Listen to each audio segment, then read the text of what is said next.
Hola, ¿qué tal audiencia? Mi nombre es Artemio Salazar y soy el conductor del tren.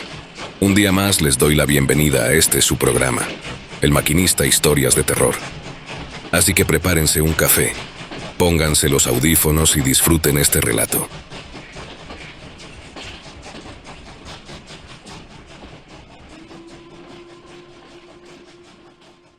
Quiero agradecer al Maquinista Relatos de Terror y sus colaboradores por permitirme dar a conocer mi historia.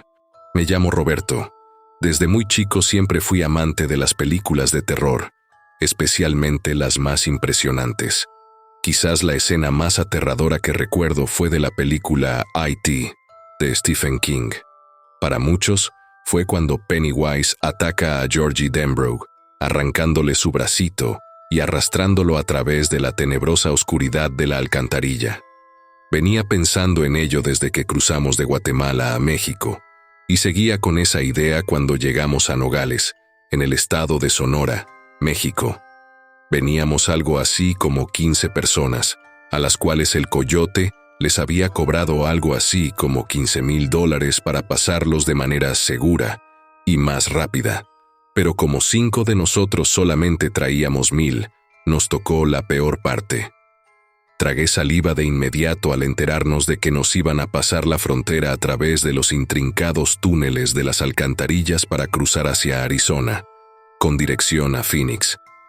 En ese tortuoso recorrido íbamos mi cuñado Serapio, Sergio de Honduras, Calixto y su hermano Toño de El Salvador, y yo de Guatemala, además de uno de los supuestamente más experimentados coyotes que pudieron mandarnos, que era mexicano.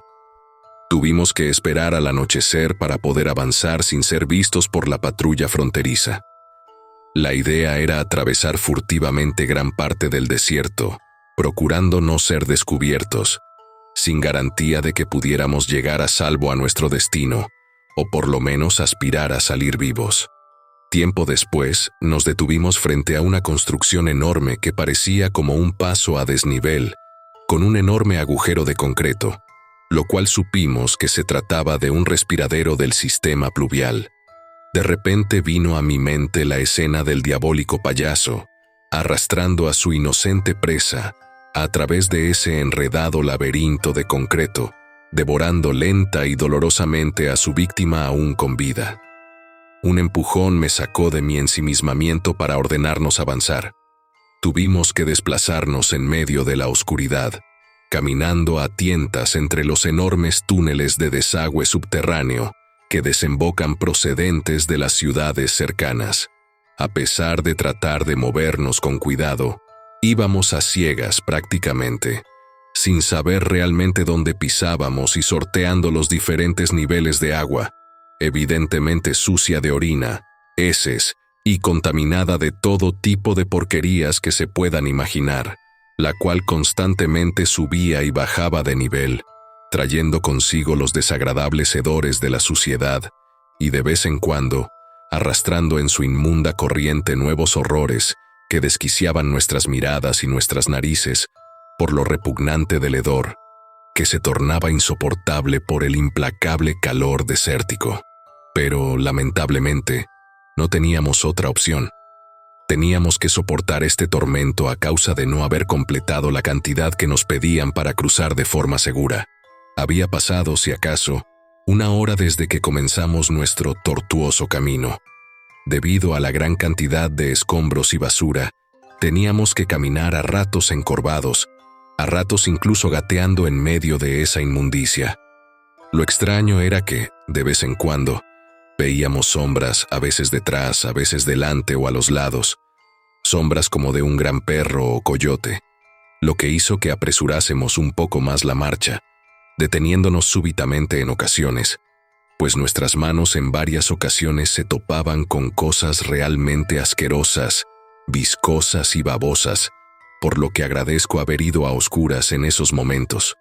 Apestaba muchísimo, pero lo más extraño era que no olía a cloaca, más bien como a lo que apesta un rastro de carne, ese característico hedor a cobre típico de la sangre y los desperdicios de los animales que son sacrificados y tirados por el caño. Sin mencionar que comenzaron a salir al paso los restos de ropa, zapatos y accesorios varios que íbamos encontrando en nuestro camino. El coyote nos explicó que muchas veces no se sabe a quién pertenecieron esas ropas, que podía tratarse de las pertenencias de personas que las van dejando atrás para que no les estorben o vienen a parar aquí, ya sea por haber caído en el río o incluso de las víctimas de polleros sin escrúpulos. Lo curioso y lo que nos resultó tanto afortunado como aterrador fue que encontramos varios bolsos y billeteras que todavía contenían dinero. No mucho, pero tenían, por lo que descartamos que esas prendas fueran causa del robo o la rapiña. Con dolor y pesar, tomamos lo que pudimos por consejo del pollero, pues nos haría falta más adelante. Las sombras de ese animal seguían apareciendo alrededor nuestro, lo que nos estaba poniendo sumamente nerviosos. Apenas había pasado 1 o 2 horas, pero el trayecto se nos estaba haciendo eterno. Yo soy un poco gordo, por lo que me era más difícil aguantarles el paso. A pesar de que el pollero nos trataba bien y que su prioridad era sacarnos de allí, sabía que nos estábamos retrasando demasiado y las sombras se acercaban cada vez más a nosotros. Repentinamente se escuchó un sonido seco, grueso, muy grave, como un gruñido. El traficante de personas nos hizo señas de guardar silencio e instó a apurarnos y salir rápidamente de ese lugar. Ahora, más que nunca, era peligroso permanecer mucho tiempo bajo tierra, más porque uno de los mayores peligros del sistema de alcantarillado son las grandes cantidades de agua que son liberadas de la represa Elephant Butte Dam, en el Río Grande, cerca de Nuevo México, lo que ha provocado un aumento de los niveles en las alcantarillas y canales. Si volvían a abrir las compuertas en esos momentos, sería nuestro fin, pues la corriente nos arrastraría ahogándonos. Pero no era eso lo que el coyote temía. Ese ruido aterrador no era agua, pertenecía a otra cosa. Sonaba más como un animal muy grande. Por si fuera poco, esas extrañas sombras que evidentemente nos acechaban y ese ruido indicaban que esa o esas criaturas ya nos veían como sus presas. A pesar del cansancio, hicimos un esfuerzo máximo. La meta era salir de la alcantarilla a salvo. Según el pollero, de quien desafortunadamente nunca supe su nombre, a la salida del otro respiradero encontraríamos al contacto del coyote. A medio kilómetro de ese lugar había un pie de carretera que la patrulla fronteriza no frecuentaba nunca, y ahí era donde nos esperarían con agua, comida, ropa limpia y un transporte para llevarnos a nuestro destino. Era tarea fácil según el criminal, quien nos animaba y daba esperanzas, pero para desgracia de todos, las cosas no serían como él las tenía planeadas. El sonido hueco volvió a sonar nuevamente detrás de nosotros, pero esta vez pudimos escucharlo perfectamente. Se trataba de un rugido, acompañado de guturales y profundos gruñidos, lo que hacía adivinar que aquel animal era monstruosamente grande. Todos nos paramos en seco nuevamente. El coyote solamente alumbraba con una escueta lamparita de LED, la cual apenas sí daba luz. Serapio me preguntó si había escuchado eso cuando el coyote nos chistó para hacer silencio. El sonido parecía que estaba acechando entre los túneles detrás nuestro. No creo que ninguno de ustedes tenga la oportunidad, y menos la osadía, de entrar aquí, pero para ponerlos en ambiente y contexto, los túneles miden si acaso 1,5 metros de ancho y de alto. Solo un animal podría andar cómodamente en ellos. El caso es que algo estaba rondando nuestra marcha y todos lo sabíamos. Nuevamente se oyó el infernal ruido. Estaba detrás de nosotros. El coyote sacó un arma que nadie sabía que llevaba. Nos hizo apresurarnos y se quedó detrás para arrear nuestra marcha. Gesto muy noble de su parte, pero inútil a final de cuentas. Finalmente pudimos verlo. Esa sombra salió de la oscuridad para mostrar una criatura muy similar a un lobo. Pero parecía que hubiera muerto y se hubiera levantado de la tumba desde el mismo infierno. Sus llameantes y espantosos ojos nos miraban fijamente mientras el enorme hocico babeaba hambriento sin quitarnos la mirada de encima. El pollero gritó que corriéramos, Como pudimos, emprendimos la huida con rumbo a la salida, pero no avanzamos ni siquiera 5 metros cuando escuchamos varios disparos. Luego, ese monstruo saltó sobre el pollero y, tomándolo por el cuello, lo arrastró con una facilidad perturbadora, llevándoselo a la penumbra del túnel. Los gritos y chillidos del hombre primero nos paralizaron de terror. Después el silencio se apoderó del lugar, siendo roto por aquel gutural gruñido y el fulgor de 2 puntos de rojo intenso, como tizones de carbón al rojo vivo. Nos hicieron sacar fuerzas de puro terror y gateamos como locos con rumbo a la salida. Desgraciadamente Sergio, el hondureño, así como Serapio, mi cuñado, no lograron salir. Esa cosa, lo que quiera que haya sido, los alcanzó velozmente saltando ágilmente a sus espaldas, acabando con los 2 hombres como si de gallinas se tratase, tomando ambos cuerpos en el enorme hocico y arrastrándolos hacia el fondo de uno de los túneles para no volver jamás, llevándoselos al mismo destino que nuestro infortunado guía. Es insólito cómo un grupo de hombres adultos se puede convertir en chiquillos llorando asustados, aterrorizados por una criatura desconocida. Ante la inminente fatalidad, continuamos gateando lo más rápido que pudimos. El rugido de esa bestia y su galopar frenético en pos de capturarnos provocó que sacáramos fuerzas de flaqueza. Entre gritos y llantos, manoteábamos y tratábamos de no caer y sobrevivir, hasta que finalmente una luz nos alegró el corazón y la mirada.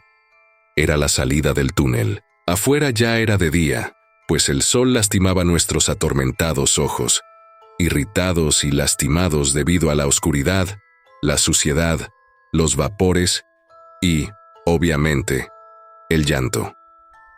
Salimos y llegamos al tramo que daba al desierto de Arizona.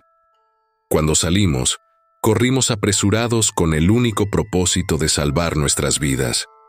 Debido a la prisa y a que no pusimos atención en el camino, caímos aparatosamente a los pies de un grupo de gente que ya nos esperaba en ese lugar. Para nuestra sorpresa, no eran gente de la migra ni el grupo de los polleros que nos iban a recoger.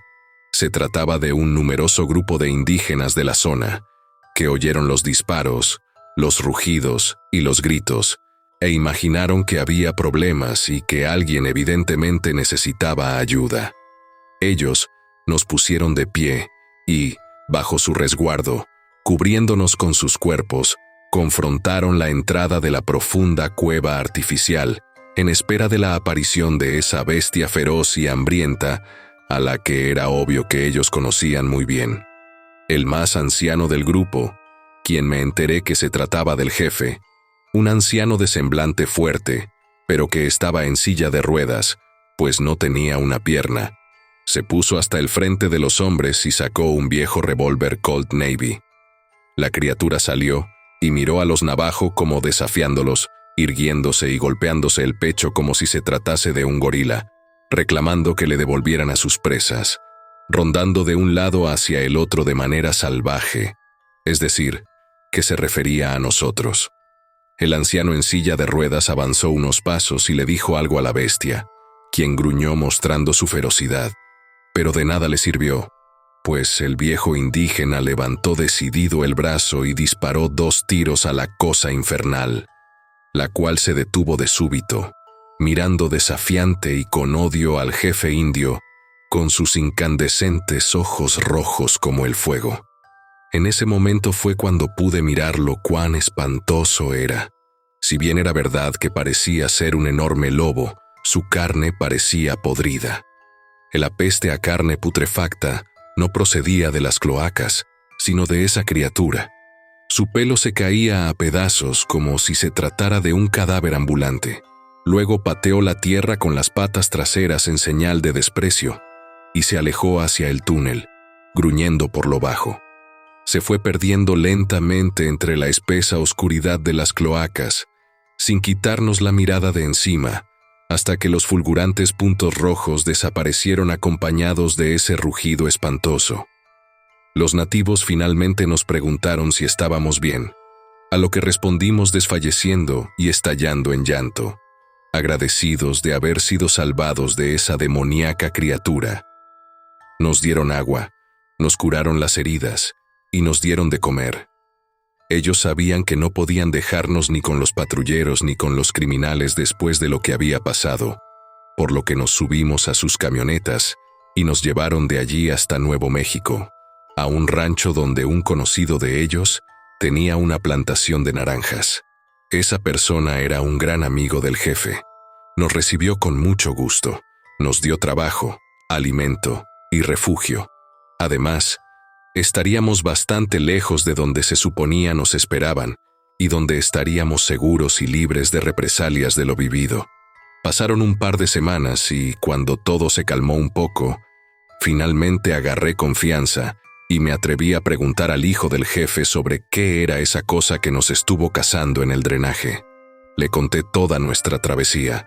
Le expliqué que se había llevado a mis compañeros y mi cuñado, y debía saber a qué nos habíamos enfrentado. ¿Qué cuentas le entregaría a mi hermana ahora? ¿Cómo decirle que su marido ya no iba a regresar jamás y que tampoco habría un cuerpo a quien sepultar? Al comprender lo profundo de mi preocupación y mi tristeza, me llevaron ante el viejo jefe indígena. Me pidió que me sentara y bebiera un café junto a él mientras fumábamos un cigarrillo. Luego, simplemente me miró sereno y dijo el maldito nombre: Ye-na-lushi. Ese es el nombre con que mi pueblo le llama. Es el que camina a 4 patas. Él se disfraza de hombre y también de animal. Es una criatura vil, despreciable, malvada, sádica, impura. Está maldito. De hecho, ya está muerto hace mucho tiempo, pero desprecia tanto la vida y a la naturaleza que se niega a morir del todo. A veces simplemente hace bromas nefastas, pero se dedica especialmente a atormentar a quienes se aventuran a caminar por el desierto y sus alrededores, llamados por la desesperación, el hambre o la codicia. Él se alimenta primero de tu miedo. Por eso te acecha, te desespera, te aterroriza, y una vez que estás aterrado a muerte te caza. Te lleva para también devorar tu carne y finalmente tu alma. Continuó el indígena. Los mexicanos lo llaman Nahual. Es un demonio comedor de carne y devorador de almas. Por desgracia no puede morir, pero odia escuchar su nombre. Eso es lo único que lo puede frenar en seco. Lamentablemente no lo podemos matar, porque para hacerlo no basta su nombre, sino conocerlo en vida, y ya no vive nadie que lo haya conocido, solo yo. Pero no puedo hacerlo, porque la sangre une a la sangre. Es un monstruo muy viejo. Él fue quien me arrancó la pierna cuando yo era más joven. ¿Y cómo es que lo conoce, jefe?, le pregunté al anciano. Porque él era mi abuelo, respondió el viejo y guardó silencio. Le agradecí y salí de su cabaña. Me fui a nuestra galera para contar a los muchachos lo que había descubierto. A dichas del anciano jefe, lo que nos atacó esa madrugada en esas cloacas es una bestia legendaria de su pueblo, un monstruo infernal y muy difícil de matar. Se trataba de un maldito skinwalker,